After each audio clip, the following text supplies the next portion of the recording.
Hi, it's Andrew here from Underground Training, and today I just want to have a quick chat about the dead-end mining jobs that are around and why they are dead-end mining jobs. So what jobs am I talking about?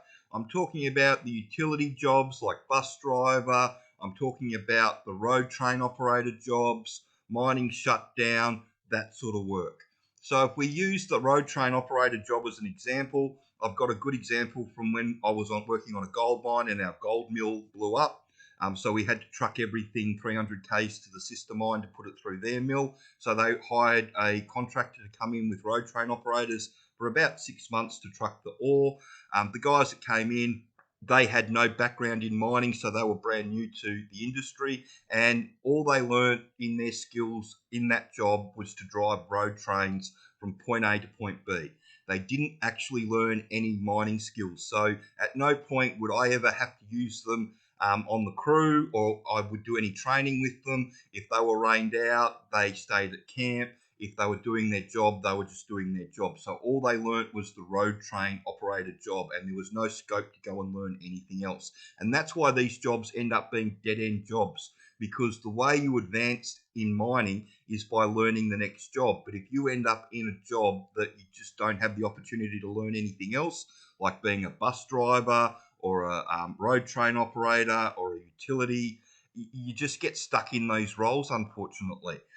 Like I said, with the road train operator job, we'd never pull anybody off the road train to go and help the nipper in the mine. So this or help service crew or charge up or whatever we needed help with in the underground space. You'd always leave the road train operators to their own devices to themselves.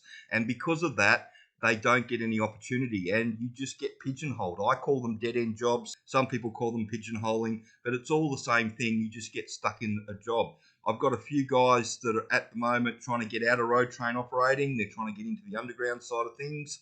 They're going to go backwards a little bit in money to start with, but they're going to go forwards within 12 months because what you're making, that $140,000, $150,000 on a 2 and 1 or a 4 and 2 that you're making as a road train operator, that's what the guys are making on service and pace crew for an even time roster in underground.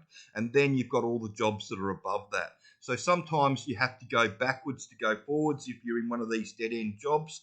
But that's why I consider them dead-end jobs, because all you're doing is doing that job. You've learnt that job and there's no scope to learn anything else. If you want to advance in the industry, you've got to learn as much about the job as you can so they can push you forward into the next role. If you're waiting for them to shut you down for a day, so basically you have a day's paid learning, it's just never going to happen.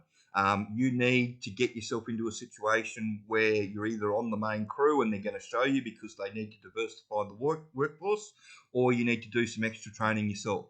If you want to do some extra training yourself, we've got the packages that you can do that teach you how the hard rock underground mine works, and we've got a lot of the guys that are on road trains at the moment doing either the DIY or the Workready to get themselves up to speed to go and get themselves a mining job.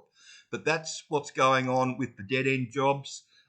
They're not bad jobs by any stretch of the imagination. $140,000, $150,000 a year for driving a road train is pretty good money. But all I'm saying with these jobs is that you get pigeonholed in the area and it becomes impossible to move. And that's why they're dead-end jobs.